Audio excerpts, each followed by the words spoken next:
One of the biggest, most common fears that I hear from participants and potential trainees of any barre variations workshop or training is the fear of not being good enough, not having enough experience, enough, background in ballet, or maybe enough skills or tools or support, whatever it is.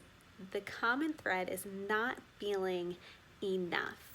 So my job in these trainings and my goal is to make sure that you walk away fully supported and equipped with the proper tools to be able to teach with confidence and in your own voice. So not only are you walking away with strategies and tools and systematic approaches to teaching, you're also walking away with the ability to teach in the style and voice that you'd like to teach. And with that comes confidence. So in the trainings and the workshops, it is a lot about confidence building, working on what you like about your teaching, what is enough for you, and meeting yourself there and growing from there instead of focusing on the negative.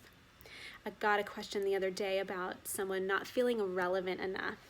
Well, we all come from different backgrounds, different experiences.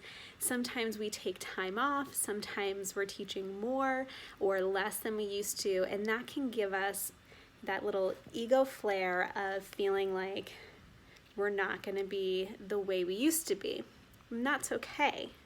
But what we can do is walk in with the tools and strategies in order to have confidence. So having that support will automatically give you confidence to be able to teach in your style, in your voice, and then attract the people that you want to be teaching. So again, the biggest fear is not feeling enough, and that goes along with many things in life. However, once we kind of get over that fear, bust that myth, and get the tools that we need to kind of remove those roadblocks, then you can feel supported and confident in your teaching.